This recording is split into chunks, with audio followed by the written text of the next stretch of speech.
Bonjour, bonjour, bonjour. Bonjour. Je vais m'entretenir brièvement avec vous sur la question de l'acquisition de la nationalité ou de la double nationalité. Voilà. Et comme je n'ai pas assez de temps pour répondre rapidement à une question, à une préoccupation qui m'a été adressée, je veux avant de commencer, parce que je vais à une conférence qui va durer quand même jusqu'à 19h. Donc je vais vite m'entretenir avec vous avant de rentrer en salle vers une conférence. Sur la question de la... D'abord, je vais pas rester longtemps avec vous, hein, désolé. Attendez, je vais me positionner comme ça parce que vraiment...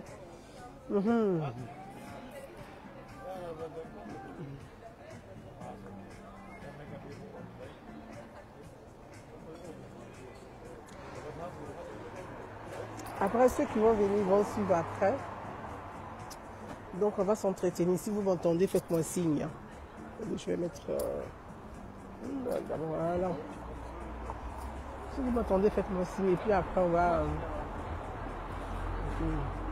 je me suis positionné comme ça pour ne pas que les autres soient dans la vidéo. Voilà. La question, je ne peux pas parler fort, donc désolé. La question de... Il y a une publication qui m'est revenue. On m'a renvoyé une publication sur... Monsieur Tioté. D'abord, je vais vous donner une information, c'est que c'est le contentieux électoral. Et ça, je veux informer ceux qui me suivent depuis longtemps, informer aussi nombreux d'entre vous pour vous dire que c'est la période du contentieux électoral. Le contentieux électoral, je lance cet appel à tous les citoyens ivoiriens. Le contentieux électoral, ça veut dire quoi? Avant la liste définitive pour les élections présidentielles, donc la liste définitive, parce qu'il y a eu quand même la révision de la liste électorale en 2024. Je suis un peu cassé, mais bon, on va se parler. Et puis, il y a la période du contentieux, donc ceux dont le nom a été mal écrit, l'adresse n'a pas été bien, il y a une erreur sur leur adresse, ceux qui pensent surtout, et c'est sur ça que je veux vraiment insister, ceux qui pensent que sur la liste électorale, qu'il y a des personnes, parce qu'on entend beaucoup les gens dire, il y a des personnes qui sont plus vivantes, les personnes mortes, qui sont sur la liste électorale, il y a des personnes centenaires qui sont sur la liste électorale. C'est la période du contentieux électoral. C'est à cette période-là que vous envoyez la preuve que tel monsieur X ou madame Y est décédé. J'ai la preuve qu'elle est décédée. Elle est sur la liste électorale. J'ai la preuve qu'elle est décédée, elle est sur la liste électorale. Ou j'ai un parent, parce qu'une fois, une personne qui m'a accosté comme ça, il m'a dit, mais Gouza, moi j'ai mon grand-père qui est décédé, qui est sur la liste électorale. Je lui ai posé la question. Ton grand-père qui est décédé là, tu as fait ta déclaration. Il dit il est décédé au village. Je dis, ok. Mon frère, ton grand-père est décédé au village. Comment veux-tu que la CEI devine que ton grand-père est décédé au village? Est-ce que tu as déclaré le décès de ton grand-père? Il dit, mais c'est des gens qui sont décédés au village. Je dis, voilà. C'est vrai qu'il y a un problème, c'est un vrai sujet de société que nous devons pouvoir traiter. Et ça, moi, vraiment, j'invite tout le monde à traiter ce sujet avec des patients. Ça veut dire quoi? Il faudrait que les registres à la mairie fonctionnent. Il y a ça, il y a le problème. C'est pour ça que je parle souvent des décentralisations. Le problème des registres à la mairie. À la mairie, là, quand on dit le maire a été élu, le secrétaire général de la mairie est un administrateur. C'est celui-là qui s'occupe de tout ce qui est déclaration, naissance, décès, ainsi de suite. Donc, l'identification de chaque citoyen, là, c'est le secrétaire général de la mairie qui est en charge de ça. Donc si nous avons l'administration, c'est-à-dire les mairies, parce qu'une mairie est une administration, si la mairie fonctionne correctement, si elle fonctionnait correctement, ton grand-père qui est décédé là, on allait l'enregistrer comme décédé à la mairie.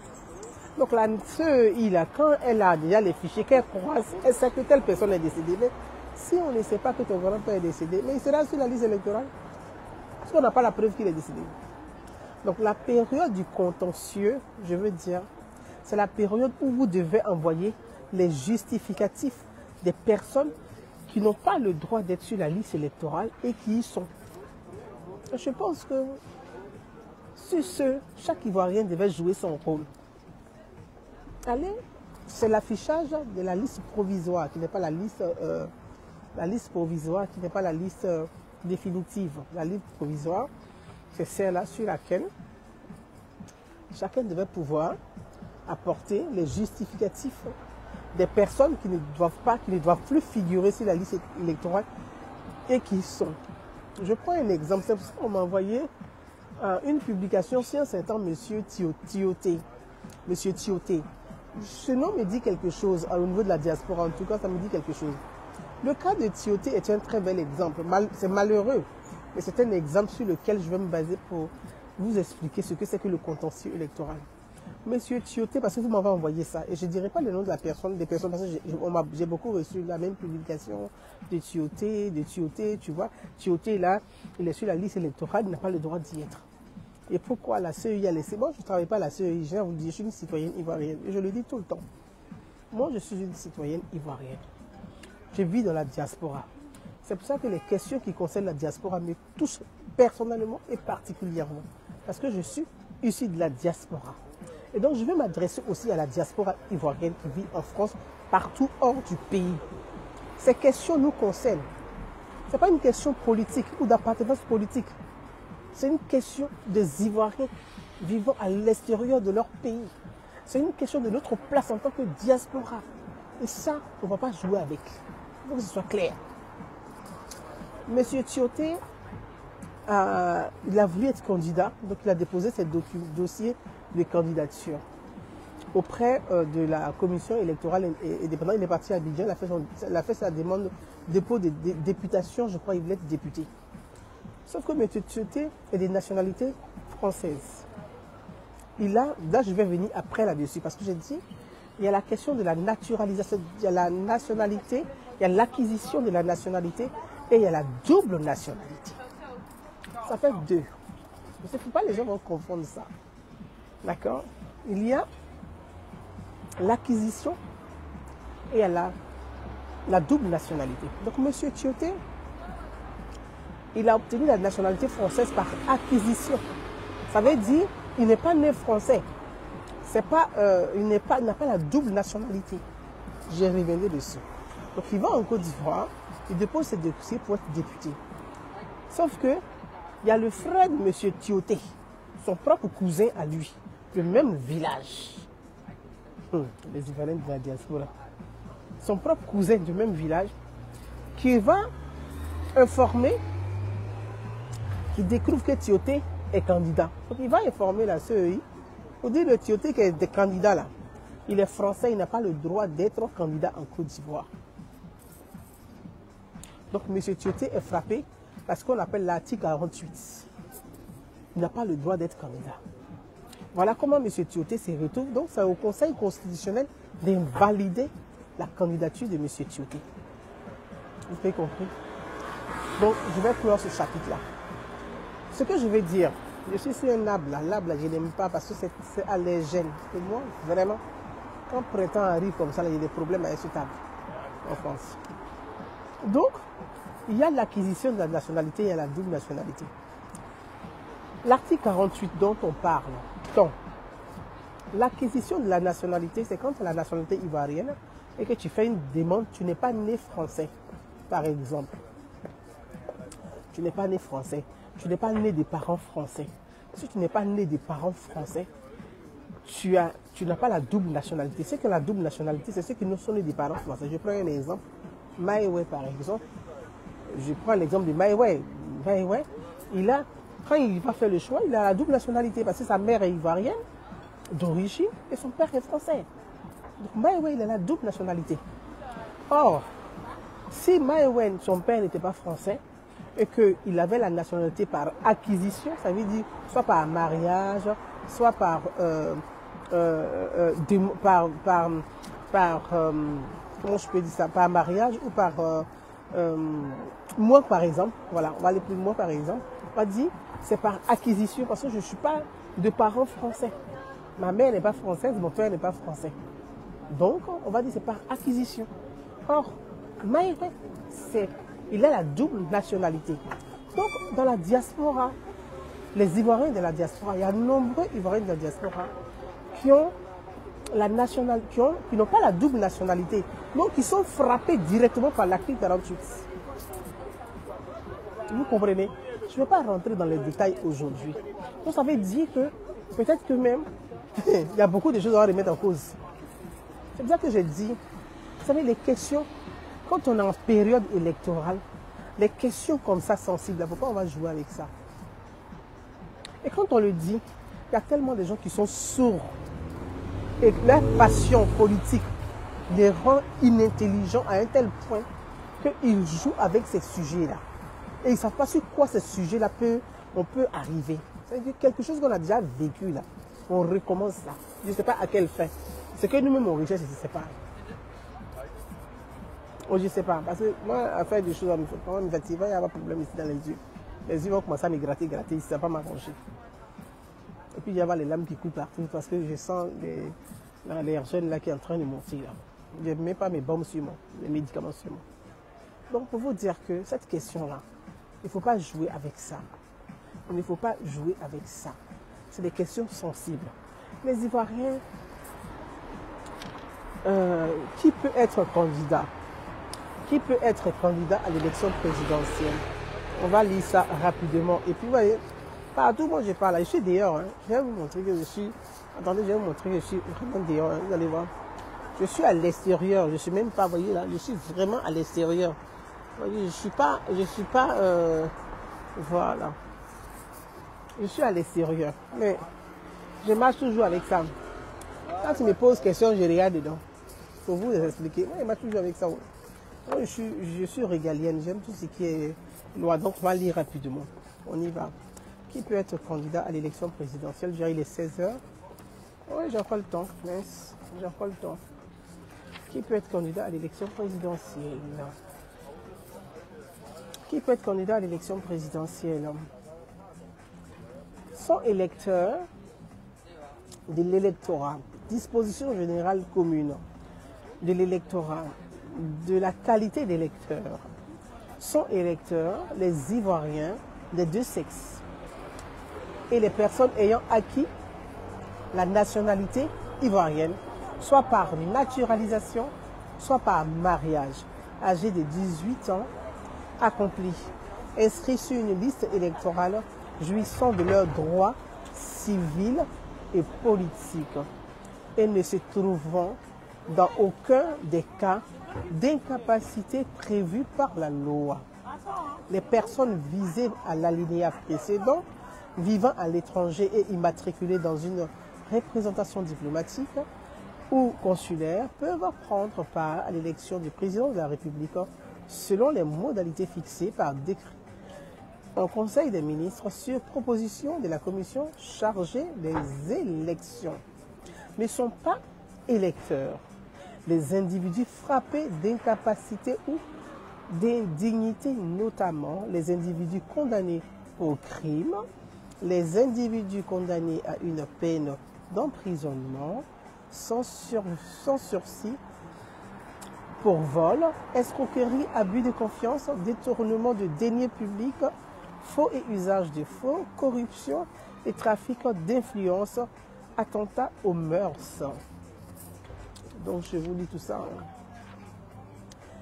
Les faillis non réhabilités, les individus en état de coutumasse, les interdits, les individus auxquels les tribunaux ont interdit le droit de vote et plus généralement ceux pour lesquels les lois ont édicté cette interdiction. Article 5.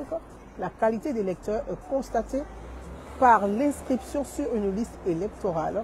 Cette inscription est le droit de la liste électorale, ainsi de suite. Voilà. Donc, on va venir sur l'article 48 dont on parle. C'est seulement l'article 48. L'article 48. On va venir sur voilà, l'article 48. Je vais lire rapidement pour vous. L'article 48. Tout Ivoirien, les conditions d'éligibilité et d'inéligibilité. Tout Ivoirien qui a la qualité d'électeur peut être élu président de la République dans les conditions prévues par la Constitution et sous les réserves énoncées ci-après. Article 49. Sont inéligibles les personnes privées par la décision judiciaire de leur droit d'éligibilité, les personnes pourvues d'un conseil judiciaire. 50, ainsi de suite. Je ne vais pas rentrer dans tous ces détails. Bien. Pour dire quoi? La question de la Constitution, elle est complexe. C'est pour ça que j'ai vu quelqu'un qui m'a fait un commentaire qui a dit en 1961, le Code électoral a dit que les Ivoiriens qui ont une autre nationalité ne peuvent pas voter. Mais en même temps, la Constitution ivoirienne, sur ces questions-là, a beaucoup de flexibilité et puis a une tolérance sur ça. Sinon, beaucoup de personnes dans notre pays ne seraient même pas candidats, ne seraient même pas des députés, ne seraient même pas des sénateurs. N'oubliez pas, pardon, désolé parce que j'ai mon fils qui m'a appelé les rentrées de l'école. Donc, pour dire que il y a des Ivoiriens qui ont la double, pas la double nationalité, qui ont acquis une autre nationalité, mais qui occupent certaines fonctions dans notre pays. Donc, moi, je suis un peu, pour l'instant, je suis très réservé sur ces questions-là et je ne vais pas rentrer dans les détails de ces questions. Ce que je veux vous dire, c'est qu'il y a le contentieux électoral et toutes les personnes qui considèrent, parce que ceux qui font, il y a plein de personnes qui font les vidéos, vous savez, moi je n'aime pas les bad buzz. Déjà vous devez le savoir, je n'aime pas les bad buzz et je n'ai pas le temps même de bad buzz. Moi je n'ai pas le temps des bad buzz, ce n'est pas ma tasse d'été. Donc au lieu de rester sur les réseaux sociaux à dire, ah oui, on a telle personne, moi je dis, toutes les personnes qui ont les preuves que sur la liste électorale, il y a des irrégularités, c'est le moment d'aller apporter les justificatifs. Ne passez pas d'aller déposer ces justificatifs. Vous les déposez en copie. Mais comme la loi l'exige, à la commission électorale indépendante pour dire, voilà, moi dans mon village, il y a telle personne qui ne vit plus, mais que moi j'ai remarqué qu'elle est sur la liste électorale. Moi, dans mon département, il y a telle personne qui n'a pas le droit, soit qui est frappée par la justice. Parce que c'est à vous d'apporter des éléments d'information pour aider aussi la commission à être vigilante sur ces questions-là. Je pense que c'est un travail de chaque Ivoirien, chacun a le droit, et nous sommes tous les gardiens de nos lois, nous sommes les gardiens de la transparence, et c'est à nous de jouer ce rôle-là. Donc, il ne faut pas rester que sur les réseaux sociaux à dire tel n'est pas comme ça, et tel a fait ceci, et tel a fait cela. Allez-y. Les listes électorales sont affichées ou vont s'afficher même d'ailleurs. Et le contentieux électoral commence je n'ai pas la date exacte, soit le 22, soit le 28, mais je ne vais pas vous tromper. Mais le contentieux commence à une date jusqu'en avril. Donc allez-y, faire vos réclamations, allez-y, apporter vos éléments d'information, allez-y, aider aussi la commission à mieux nous servir. Et c'est ce qui est important. Donc moi, je vous encourage à vous saisir du contentieux électoral pour vous exprimer, pour apporter vos éléments d'information, plutôt que de rester sur les réseaux sociaux, à rester dans des choses qui ne sont pas intéressantes. Et je vais profiter aussi pour attirer l'attention de nos compatriotes. J'ai vu des gens publier sur les réseaux sociaux sans barrer l'identité de certaines personnes, tout leur nom, leur date de naissance, leur lieu d'habitation. Ça ne se fait pas. Ça ne se fait vraiment pas. Ça ne se fait pas. Vous n'avez pas à relayer l'identité des gens sur les réseaux sociaux. Vous pouvez barrer, parce que vous ne pouvez pas afficher. Heureusement qu'il n'y a pas de photo, mais les noms là, barrer au moins. Il faut quand même couvrir, il faut cacher, il faut barrer, il faut barrer, il faut barrer. Vous publiez l'identité des gens, leur nom, leur prénom, leur date de naissance. Ça, c'est pas correct. J'ai vu ça, ça m'a heurté. J'ai dit, mais c'est pas possible ça. C'est pas acceptable. Donc, il faut que vous arrêtiez ça. Et que si vous avez des éléments d'information, vous les imprimez, vous les rédigez et vous les déposez à la commission électorale indépendante. Vous avez copie. Et en ce moment-là, vous dites, moi, je viens de la commission électorale indépendante. Je suis allé à la CEI pour déposer un document, une preuve que tel monsieur X ou Y, sans mentionner tout son nom, ni sa date de naissance, qu'il n'a pas le droit d'être sur la liste électorale. Ça s'appelle être des bons citoyens. Donc moi, j'appelle vraiment les Ivoiriens à la vigilance, à être des bons citoyens pour l'intérêt général, pour notre intérêt commun, pour l'intérêt de la Côte d'Ivoire et pour l'intérêt de tous les Ivoiriens dans leur ensemble. Venons sur la question du président Laurent Gbagbo qui n'est pas sur la liste électorale. La question m'est revenue à plusieurs reprises et je voulais juste m'exprimer sans rentrer, comme on dit, dans les détails de toute cette question-là. Moi, je suis quand même étonné de voir des gens, d'être étonné que Laurent Gbagbo ne soit pas sur la liste électorale. Je ne sais pas s'ils font exprès, ou si ça les amuse, ou c'est parce qu'ils ont la paresse de réfléchir, ou bien ils font semblant de ne pas réfléchir. En fait, je n'arrive pas à comprendre. Non, je n'arrive vraiment pas à comprendre ça. J'arrive vraiment pas à comprendre ça. Qu'est-ce que... Enfin, Laurent Gbagbo était à la Cour pénale internationale et il y a eu un jugement en Côte d'Ivoire. Condamné à 20 ans de prison. J'ai fait partie des premières personnes, quand il y a eu le procès, quand Laurent Gbagbo avait son procès en Côte d'Ivoire, j'ai dit, mais Laurent Gbagbo, il a des avocats. Ses avocats peuvent le représenter en Côte d'Ivoire, même s'il est jugé à la Cour pénale internationale. En fin de vue, Laurent Gbagbo, il est en train d'être jugé à la Cour pénale internationale. Nous demandons soit le report de l'audience en Côte d'Ivoire. Nous, on n'a pas fait études de droit. On a fait école de la vie. On n'a pas fait les grandes écoles. Mais on se débrouille un peu. C'est pour ça que je dis toujours que on ne mesure pas l'intelligence d'un individu ou d'un être humain en fonction des diplômes. C'est en fonction de sa façon de s'exprimer, son analyse, sa façon de... son sens du discernement, son sens d'analyse. C'est en fonction de ça on te dit, mais lui, il est intelligent. C'est pas en fonction des diplômes qu'on dit que tu es intelligent. Nous, là, on n'est pas partis dans les grandes écoles. C'est l'école de nos grands-mères. C'est l'école de ma grand-mère, Zva Hélène. Et de mon grand-père, Guy Joseph, la panthère rouge. C'est l'école de l'équité. C'est vrai, je vous dis toujours. Donc, tout le monde sait que Laurent Gbagbo est condamné à 20 ans de prison. Moi, je ne vais pas rentrer dans les émotions. Parce que vous savez, ce qui est fatigant, c'est que vous refusez de réfléchir. Et ça c'est quelque chose qui me peine pour les Ivoiriens. Je dis, mais les Ivoiriens sont intelligents, ils ont quel problème, puis ils refusent de réfléchir. Même si on dit que vous aimez la légèreté, vous êtes quand même intelligent. L'Ivoirien est intelligent. Moi, je vous ai dit ici, mais vous là, si Gbagbo Laurent n'est pas sur la liste électorale, quel est votre plan B, quel est votre plan C, quel est votre plan Z? Et vous m'avez insulté sur les réseaux sociaux. Vous dites que ce n'est pas mon problème. Ok, voilà, j'accepte que mon cœur reste ouvert. Je vous regarde. Moi, je suis comme ça. Dans la vraie vie, pour ceux qui me connaissent, là, mes amis même qui me connaissent, je suis comme ça. Dans la vraie vie. Vous ne connaissez pas mes amis, mais dans la vraie vie. Fait que moi, Dieu m'a donné un don de voir les choses arriver. Je ne lance pas courir. C'est un don, c'est inné, c'est un don que Dieu m'a donné. Je vois les choses venir, je les vois quand de loin. Oui, je vois les choses arriver. Donc Dieu m'a donné ce don, ce qui fait que quand tu as ce don-là, il faut que tu en parles, il faut que tu préviennes. Moi je préviens les gens. Je dis, hé, ça là, ça risque d'arriver. Moi, je préviens. Je ne sais pas guérir, je préviens. Et quand je préviens là, je préviens plusieurs fois. Quand ils voient que tu fais semblant de ne pas réfléchir, ils prennent et déposent, depuis ils te regardent. Quand ça t'arrive là, ils t'allument. Ah oui. C'est ce que j'ai prédit là, quand ça arrive là, moi-même je sais que ils t'allument pour mettre dessus.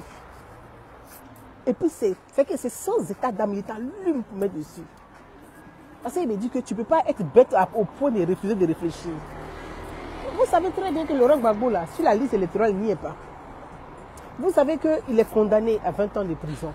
Que sa condamnation soit justifiée ou pas, mais pourquoi Laurent Gbagbo ne peut pas être sur la liste électorale? Parce qu'il est condamné à 20 ans de prison. Ok, c'est un fait. Qu'est-ce que vous faites? Donc ça ne vous amène pas à réfléchir. Mais Laurent Gbagbo là, bon, on va essayer de pousser le bouchon. Il y a un dialogue politique. Si ça ne marche pas, on va essayer. Mais si Gbagbo n'est pas sur la liste électorale là, dans le PPAC ou bien dans le FPI, il n'y a pas quelqu'un d'autre pour être candidat. Il n'y a pas Oulaye Hubert là-bas, c'est pas ce que je vais déposer comme question. Moi, il n'y a pas Émile Guillerou là-bas. Il n'y a pas Kader Bertrand là-bas. Il n'y a pas Issa Malik Koulibaly là-bas. Il n'y a pas Awa Domelo là-bas. Donc vous refusez de réfléchir. Vous refusez. Laurent Gbagbo là, il a déjà dirigé la Côte d'Ivoire. Qu'on le veuille ou non, que la Côte d'Ivoire soit divisée, qu'il ait partagé le pouvoir, il a dirigé la Côte d'Ivoire. Il a fait 2 mandats. Ce n'est pas à la suite de 2 mandats là qu'il y a eu problème en Côte d'Ivoire. Ce n'est pas à la suite de 2 mandats là. Parce que dans le chef d'accusation de Laurent Gbagbo, là, reprenez puis lisez. Parce que vous avez la mémoire courte. Qu'est-ce qu'il y a écrit dedans? Il a refusé de quitter le pouvoir. Il a refusé de quitter le pouvoir. Il veut se maintenir au pouvoir. C'est un dictateur. C'est pas ça. C'est pas ça. C'est pas le chef d'accusation. C'est le refus de Laurent Gbagbo de quitter le pouvoir qui a entraîné la guerre. Les 3000 morts. N'est-ce pas? C'est pas pour ça qu'il est battu à la CPI. Gbagbo Laurent là, quand il sort de la CPI qu'il arrive en Côte d'Ivoire, il fait quoi? Si vous-même vous avez mené la réflexion, quand je vous disais Gbagbo en prison, menez la réflexion, réfléchissez et puis pensez. Parce qu'on ne peut pas être bloqué. C'est-à-dire que vous êtes bloqué sur quelque chose qui vous retarde vous-même, non seulement dans la réflexion, dans le raisonnement et dans l'avenir proche. Vous êtes bloqué. Pourquoi? Et réfléchissez les gars. Si Gbagbo n'est pas sur la liste électorale, Gbagbo peut dire, lui-même là, si moi j'allais dire à Laurent, il ne faut même pas venir te présenter, même si en 2025 tu ne te présentes plus. Je l'ai dit, il dit, va écrire tes mémoires. Tu as une histoire à raconter, tu as des choses à dire aux Ivoiriens, mets ça par écrit. Laurent peut dire, je rentre en Côte d'Ivoire, je vais devenir faiseur de roi, je ne veux plus être roi. C'est pas comme ça en fait. C'est pas ça qu'on dit un grand homme politique. Ou bien? Non? Répondez-moi. C'est pas ça. Laurent ne peut pas être faiseur de roi. Ça fait quoi si lui n'est plus roi? On n'est pas roi éternellement. Et puis la Côte d'Ivoire, c'est pas un royaume. C'est une démocratie. Ça vient, ça part. Il faut accepter de partir. Laurent peut proposer Awa Domelo pour dire on va avoir un débat même, un level. Il y a Oulaye, s'il ne veut pas Awa Domelo, il y a Oulaye Hubert. S'il ne veut pas Oulaye Hubert, il prend Émile Guillerou. S'il ne prend pas Guillerou, il n'a qu'à prendre Kader Bertrand. Ou bien, ceux-là, ils n'ont pas la tête d'être président. Si vous êtes aussi nombreux que vous êtes sûr que vos électeurs peuvent faire gagner un candidat, si Gbagbo n'est pas sur la liste électorale, mettez-vous derrière un candidat qui va gagner. Mais vous faites la politique là comment? Vous voyez, bizarre, Gbagbo n'est pas sur la liste. Vous voulez qu'il fasse quoi? De parler de quoi et vous? Ce que j'ai déjà dit là, ce que moi j'ai dit depuis de nombreuses années, puis vous m'avez insulté là, ce qu'il va vous dire encore. Pourquoi? Mais il n'y a plus ce temps-là. J'ai plus le temps de... C'est vrai que la répétition elle est pédagogique, mais j'en ai marre de me répéter, je suis fatigué même. Oui. Si vous ne voulez pas réfléchir, il n'y a pas de problème, restez là. Restez là à faire les gueulards. Ça va vous apporter quoi? Si Gbagbo estime que lui dit, il ne veut pas que le RHDP prenne le pouvoir en 2025. Donc Gbagbo peut se mettre avec un autre candidat. Il y a le PDCI qui est là. Et même se mettre avec Simone Gbagbo. C'est Gbagbo et puis Simone, c'est qu'on le veuille ou non. C'est un couple politique. Je reprends. Que vous le voulez ou non, c'est un couple politique. Et ça là, ça ne peut pas changer. C'est un couple politique. Simon, là, c'est le cerveau. Gbagbo, là, il est le porte-parole. Gbagbo, il est vidé. Sans le cerveau, Simon, là, Gbagbo est vidé. Vous savez ça. Gbagbo a apporté quoi de nouveau, de neuf?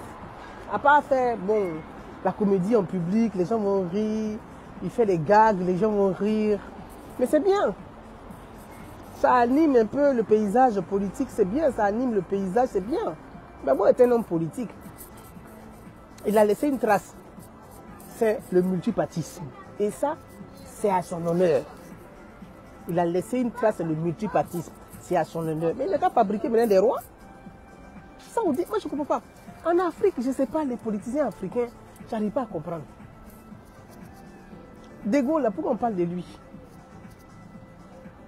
De Gaulle, on parle de lui, pourquoi? Parce qu'il a une histoire politique. C'est l'histoire politique qui fait d'un homme politique un grand homme politique. Gbagbo, là, il peut fabriquer roi pour dire, moi j'ai déjà été président. Si je ne suis pas candidat, ça fait quoi? Moi, je vais fabriquer président. Pourquoi il ne fait pas ça? Vous êtes là. Gbagbo n'est pas sur la liste. Comme Gbagbo n'est pas sur la liste, là, ce n'est pas normal. Mais ce n'est pas la CEI qui a enlevé Gbagbo. Je ne vous répète ça 1000 fois. Le président de la CEI n'est pas ministre de la Justice. À quoi est-ce qu'il est responsable de Gbagbo qui n'est pas sur la liste? Je reprends. Le président de la CEI, là, il n'est pas ministre de la Justice. Ce n'est pas lui qui a jugé Gbagbo au palais de justice.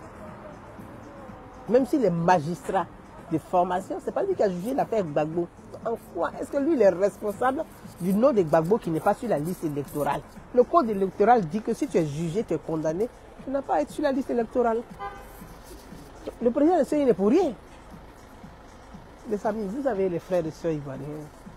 Je pense que soyons suffisamment grands. Et puis il faut qu'on arrive à mener un débat. Là, là-bas venir me fatiguer les yeux, Seigneur Jésus. Il faut qu'on arrive à mener un débat équilibré, un débat de niveau intellectuel.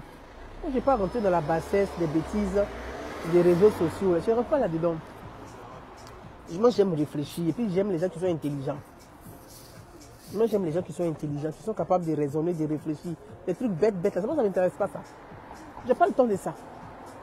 Il faut réfléchir. J'aime discuter avec des gens qui peuvent m'apporter, intellectuellement, qui peuvent m'apporter.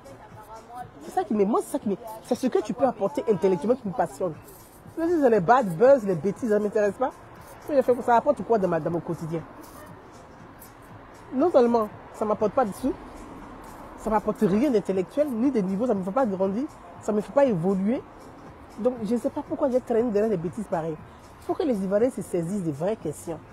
Et que vous menez, comme vous faites des panels TikTok là, menez des vrais panels, menez des vrais sujets de réflexion, des vrais débats de réflexion. Quand vous faites des panels, vous êtes enfermés entre vous, un proton, un protel, et puis vous êtes dedans, vous dénigrez notre groupe, vous dénigrez. Tu vois le niveau intellectuel là-dedans, il n'y a rien en fait. C'est fade et c'est vide. C'est vide de sens, c'est fade et c'est vide.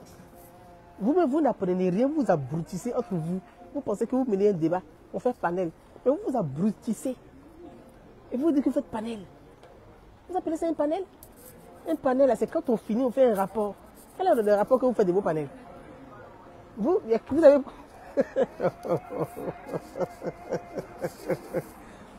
Non, mais vraiment. Non, les Ivoiriens, c'est quand même triste. Je ris parce que c'est un rire qui m'attriste en réalité. Je ne ris pas pour rire, mais je suis attristé de voir le niveau des choses. Et ça m'attriste.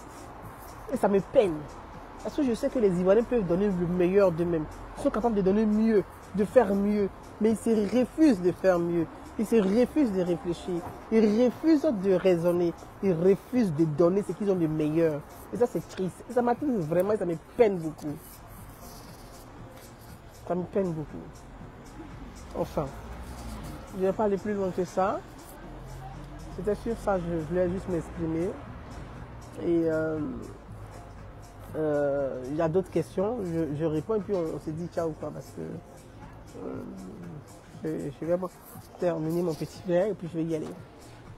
S'il y a d'autres questions, vous écrivez. Je vois à suivre, mais il n'y a pas de... Voilà. Donc moi je suis vraiment un peu attristé de voir le niveau du débat, la qualité du débat. Dans une période, une année électorale à 7 mois des élections, on n'a pas un niveau de débat suffisamment soutenu, élevé. Les gens sont dans des bassesses, dans des légèretés, dans l'amusement. Non mais attendez, votre vie se résume à ça? L'avenir de vos enfants se résume à ça? Se résume à ça? L'avenir de vos enfants se résume à ça? Vous pensez que l'avenir de la Côte d'Ivoire se résume à du bad buzz, de l'amusement? Élevez le niveau du débat, s'il vous plaît. Élevez le niveau du débat, s'il vous plaît. Faites un effort. Je sais que les Ivoiriens sont capables de réfléchir. Réfléchissons ensemble. Pensons ensemble et proposons ensemble. On est là dans des petites choses là. Je le dis. Pour l'heure, Gbagbo n'est pas sur la liste électorale. Vous faites quoi? Vous n'allez pas aux élections. Vous n'allez pas aux élections.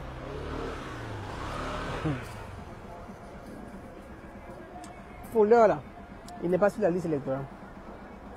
Vous savez, je vais terminer dessus. J'ai des amis du Cameroun. J'ai vu Franklin Damsi qui m'a bloqué aussi. Le professeur Awolowo.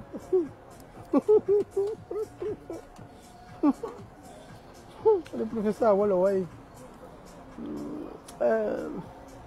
Vous savez, c'était des élections il y a 5 ans en arrière, c'était au Cameroun. Au Cameroun, et puis il y avait des élections présidentielles au Cameroun. Et puis j'ai vu que... Ah, au Cameroun, là. C'est une élection à un seul tour au Cameroun. Et puis, c'est une élection à un seul tour au Cameroun. Et puis,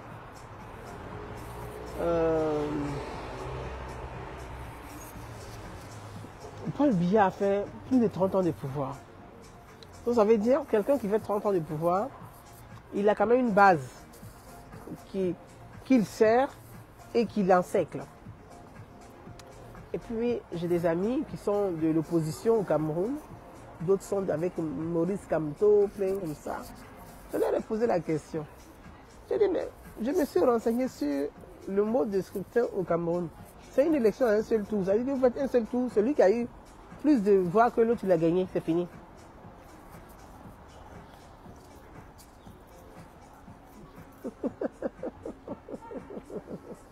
Voilà. Franck Glarion dit bonsoir ma présidente de notre association des neveux Ugandais. Bonsoir jeune frère. Bonsoir. Et donc, l'élection a un tour au Cameroun. Et puis tu vois, ils sont divisés.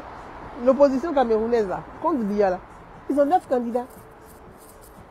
J'ai appelé mes amis et dit mais quelle stupidité. Il dit non, t'inquiète pas, Paul Biya c'est fini. Je t'ai dit que Paul Biya c'est fini. J'ai dit mais là vous êtes stupides les gars. Quelqu'un qui a fait 30 ans de pouvoir, qui a une assise, qui a une base, qui a serré, et puis ils sont serrés autour de lui. Vous êtes 9 candidats face à lui seul. Est-ce que vous avez réfléchi bien à ce que vous faites? Mais Paul Biya va gagner ça. Oh les mecs. Et ils ont dit, c'est ça le problème de l'Africain. Le refus de pousser la réflexion, de réfléchir, de raisonner, de dire mais quel est l'intérêt? Comment on fait? La stratégie, rien. Ils sont partis à 9 candidats face à Paul Biya. C'est pas Paul Biya qui est assis, qui ne peut plus marcher, mais il dit les candidats. C'est pas lui.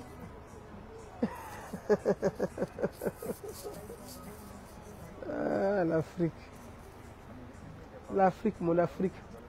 L'Afrique des pauvres guerriers dans le Sahel de l'Afrique de l'Ouest. Moi, j'ai refait poésie ça là. Ça, c'est les fiers guerriers dans les savanes ancestrales là. Je ne crois plus. L'Afrique des pauvres guerriers dans le Sahel. J'ai refait poésie ça là. Hein? Ils ont parti 9 comme Biya. Pour vous dire, et je vais terminer dessus sur l'élection présidentielle en Côte d'Ivoire. Que dit le code électoral? Le premier tour des élections là. Le premier tour des élections là. C'est l'élection à 2 tours. À condition que un candidat n'ait pas plus de 51% des voix. C'est élection à 2 tours en Côte d'Ivoire. À condition qu'un candidat n'ait pas plus de 51% des voix. Vous savez que l'élection de 2025, là, s'il y a un candidat Qu'à 51%, qu'à 52%, il n'y a plus de deuxième tour.